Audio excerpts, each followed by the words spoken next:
Sam will give you a ride. Just tell him where to go, and he'll go. As Frodo clung upon his back, arms loosely about his neck, legs clasped firmly under his arms, Sam staggered to his feet, and then to his amazement he felt the burden light. He had feared that he would have barely strength to lift his master alone, and beyond that he had expected to share in the dreadful dragging weight of the accursed ring. But it was not so.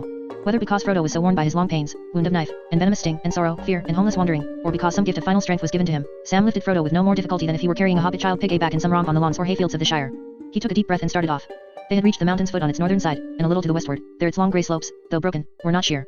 Frodo did not speak, and so Sam struggled on as best he could, having no guidance but the will to climb as high as might be before his strength gave out and his will broke.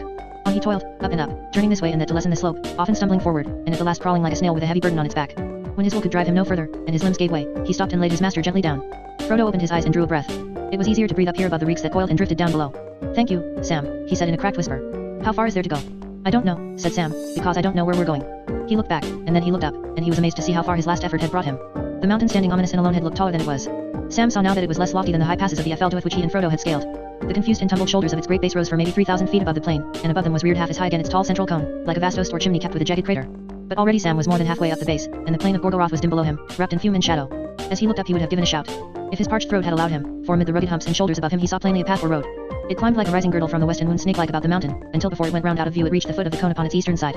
Sam could not see the course immediately above him, where it was lowest, for a steep slope went up from where he stood, but he guessed that if he could only struggle on just a little way further up, they would strike this path. A gleam of hope returned to him. They might conquer the mountain yet. Why, it might have been put there a purpose, he said to himself. If it wasn't there, I'd have to say I was beaten in the end. The path was not put there for the purposes of Sam. He did not know it, but he was looking at Sauron's road from Barad-dûr to the Sammath Naur, the Chambers of Fire. Out from the Dark Tower's huge western gate it came over a deep abyss by a vast bridge of iron, and then passing into the plain it ran for a league between two smoking chasms, and so reached a long sloping causeway that led up onto the mountain's eastern side. Thence, turning and encircling all its wide girth from south to north, it climbed at last, high in the upper cone, but still far from the reeking summit, to a dark entrance that gazed back east straight to the window of the eye in Sauron's shadow-mantled fortress. Often blocked or destroyed by the tumults of the mountain's furnaces, always that road was repaired and cleaned again by the labors of countless orcs. Sam drew a deep breath. There was a path, but how he was to get up the slope to it he did not know. First he must ease his aching back. He lay flat beside Frodo for a while. Neither spoke. Slowly the light grew. Suddenly a sense of urgency which he did not understand came to Sam. It was almost as if he had been called, now, or it will be too late. He braced himself and got up. Frodo also seemed to have felt the call. He struggled to his knees. "I'll crawl, Sam," he gasped. So foot by foot, like small grey insects, they crept up the slope. They came to the path and found that it was broad, paved with broken rubble and beaten ash. Frodo clambered onto it, and then moved as if by some compulsion he turned slowly to face the east. Far off the shadows of Sauron hung, but torn by some gust of wind out of the world, or else moved by some great disquiet within, the mantling clouds swirled, and for a moment drew aside, and then he saw, rising blacker and darker than the vast shades amid which it stood, the cruel pinnacles and iron crown of the topmost tower of Barad-dûr. One moment only it stared out, but as from some great window immeasurably high there stabbed northward a flame of red, the flicker of a piercing eye, and then the shadows were furled again and the terrible vision was removed. The eye was not turned to them, it was gazing north to where the captains of the west stood at bay, and thither all its malice was now bent, as the power moved to strike its deadly blow, but Frodo at that dreadful glimpse fell as one stricken mortally. His hand sought the chain about his neck. Sam knelt by him. Faint, almost inaudibly, he heard Frodo whispering, "Help me, Sam. Help me, Sam. Hold my hand. I can't stop it." Sam took his master's hands and laid them together, palm to palm, and kissed them, and then he held them gently between his own. The thought came suddenly to him, he spotted us. It's all up, or it soon will be. Now, Sam Gamgee, this is the end of ends. Again he lifted Frodo and drew his hands down to his own breast, letting his master's legs dangle. Then he bowed his head and struggled off along the climbing road. It was not as easy a way to take as it had looked at first. By fortune the fires that had poured forth in the great turmoils when Sam stood upon Cirith Ungol had flowed down mainly on the southern and western slopes, and the road on this side was not blocked. Yet in many places it had crumbled away or was crossed by gaping rents. After climbing eastward for some time it bent back upon itself at a sharp angle and went westward Fox's space. There at the bend it was cut deep through a crag of old weathered stone once long ago vomited from the mountain's furnaces. Panting under his load Sam turned the bend, and even as he did so, out of the corner of his eye, he had a glimpse of something falling from the crag, like a small piece of black stone that had toppled off as he passed. A sudden weight smote him and he crashed forward, tearing the backs of his hands that still clasped his master's. Then he knew what had happened, for above him as he lay he heard a hated voice. "Wicked master," it hissed. "Wicked master cheats us, cheats Smeagol, Gollum. He must untee go that way. He must untee her precious. Give it to Smeagol, yes, give it to us. Give it to USS. With a violent heave Sam rose up.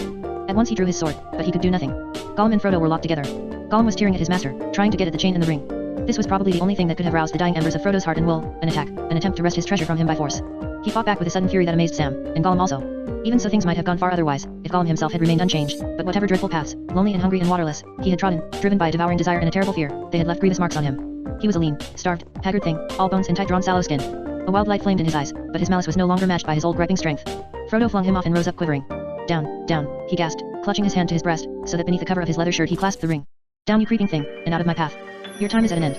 You cannot betray me or slay me now. Then suddenly, as before under the eaves of the Emyn Muil, Sam saw these two rivals with other vision. A crouching shape, scarcely more than the shadow of a living thing, a creature now wholly ruined and defeated, yet filled with a hideous lust and rage, and before it stood stern, untouchable now by pity, a figure robed in white, but at its breast it held a wheel of fire. Out of the fire there spoke a commanding voice. Begone, and trouble me no more. If you touch me ever again, you shall be cast yourself into the fire of doom. The crouching shape backed away, terror in its blinking eyes, and yet at the same time insatiable desire. Then the vision passed and Sam saw Frodo standing, hand on breast, his breath coming in great gasps, and Gollum at his feet, resting on his knees with his white splayed hands upon the ground. "Look out!" cried Sam. "He'll spring." He stepped forward, brandishing his sword. "Quick, master," he gasped. "Go on. Go on. No time to lose. I'll deal with him. Go on." Frodo looked at him as if at one now far away. "Yes, I must go on," he said. "Farewell, Sam. This is the end at last. On Mount Doom shall fall. Farewell."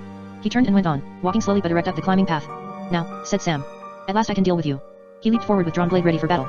But Gollum did not spring. He fell flat upon the ground and whimpered. "Don't kill us," he wept. "Don't hurt us with nasty cruel steel. Let us live, yes, live just a little longer. Lost. We're lost. And when Precious goes we'll die, yes, die into the dust." He clawed up the ashes of the path with his long fleshless fingers. "Dust," he hissed. Sam's hand wavered. His mind was hot with wrath and the memory of evil. It would be just to slay this treacherous, murderous creature, just and many times deserved, and also it seemed the only safe thing to do. But deep in his heart there was something that restrained him. He could not strike this thing lying in the dust, forlorn, ruinous, utterly wretched. He himself, though only for a little while, had borne the ring, and now dimly he guessed the agony of Gollum's shriveled mind and body, enslaved to that ring, unable to find peace or relief ever in life again. But Sam had no words to express what he felt. "Oh, curse you, you stinking thing," he said. "Go away. Be off. I don't trust you, not as far as I could kick you, but be off. Or I shall hurt you, yes, with nasty cruel steel." Gollum got up on all fours, and backed away for several paces, and then he turned, and as Sam aimed a kick at him he fled away down the path. Sam gave no more heed to him. He suddenly remembered his master. He looked up the path and could not see him. As fast as he could he trudged up the road. If he had looked back, he might have seen not far below Gollum turn again, and then with a wild light of madness glaring in his eyes come, swiftly but warily, creeping on behind, a slinking shadow among the stones. The path climbed on. Soon it bent again and with a last eastward course passed in a cutting along the face of the cone and came to the dark door in the mountainside, the door of the Sammath Naur. Far away now rising towards the south the sun, piercing the smokes and haze, burned ominous, a dull bleared disk of red, but all Mordor lay about the mountain like a dead land, silent, shadow folded, waiting for some dreadful stroke. Sam came to the gaping mouth and peered in. It was dark and hot, and a deep rumbling shook the air.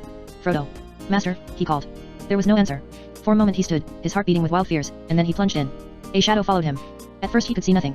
In his great need he drew out once more the phial of Galadriel, but it was pale and cold in his trembling hand and threw no light into that stifling dark. He was come to the heart of the realm of Sauron in the forges of his ancient might, greatest in Middle-earth, all other powers were here subdued. Fearfully he took a few uncertain steps in the dark, and then all at once there came a flash of red that leaped upward, and smote the high black roof. Then Sam saw that he was in a long cave or tunnel that bored into the mountain's smoking cone. But only a short way ahead its floor and the walls on either side were cloven by a great fissure, out of which the red glare came, now leaping up, now dying down into darkness, and all the while far below there was a rumor and a trouble as of great engines throbbing and laboring. The light sprang up again, and there on the brink of the chasm, at the very crack of doom, stood Frodo, black against the glare, tense, erect, but still as if he had been turned to stone. "Master," cried Sam. Then Frodo stirred and spoke with a clear voice, indeed with a voice clearer and more powerful than Sam had ever heard him use, and it rose above the throb and turmoil of Mount Doom, ringing in the roof and walls. "I have come," he said. "But I do not choose now to do what I came to do. I will not do this deed. The ring is mine." And suddenly, as he set it on his finger, he vanished from Sam's sight. Sam gasped, but he had no chance to cry out, for at that moment many things happened. Something struck Sam violently in the back, his legs were knocked from under him and he was flung aside, striking his head against the stony floor, as a dark shape sprang over him. He lay still and for a moment all went black. And far away, as Frodo put on the ring and claimed it for his own, even in Sammath Naur the very heart of his realm, the power in Barad-dûr was shaken, and the tower trembled from its foundations to its proud and bitter crown. The Dark Lord was suddenly aware of him, and his eye piercing all shadows looked across the plain to the door that he had made, and the magnitude of his own folly was revealed to him in a blinding flash, and all the devices of his enemies were at last laid bare. Then his wrath blazed in consuming flame, but his fear rose like a vast black smoke to choke him. For he knew his deadly peril and the thread upon which his doom now hung. From all his policies and webs of fear and treachery, from all his stratagems and wars his mind shook free, and throughout his realm a tremor ran, his slaves quailed, and his armies halted, and his captains suddenly steerless, bereft of will, wavered and despaired. For they were forgotten. The whole mind and purpose of the power that wielded them was now bent with overwhelming force upon the mountain. At his summons, wheeling with a rending cry, in a last desperate race there flew, faster than the winds, the Nazgul the ring wraiths, and with a storm of wings they hurtled southwards to Mount Doom. Sam got up. He was dazed, and blood streaming from his head dripped in his eyes. He groped forward, and then he saw a strange and terrible thing. Gollum on the edge of the abyss was fighting like a mad thing with an unseen foe. To and fro he swayed, now so near the brink that almost he tumbled in, now dragging back, falling to the ground, rising, and falling again. And all the while he hissed but spoke no words. The fires below awoke in anger, the red light blazed, and all the cavern was filled with a great glare and heat. Suddenly Sam saw Gollum's long hands draw upwards to his mouth, his white fangs gleamed, and then snapped as they bit. Frodo gave a cry, and there he was, fallen upon his knees at the chasm's edge. But Gollum, dancing like a mad thing, held aloft the ring, a finger still thrust within its circle. It shone now as if verily it was wrought of living fire. "Precious, precious, precious!"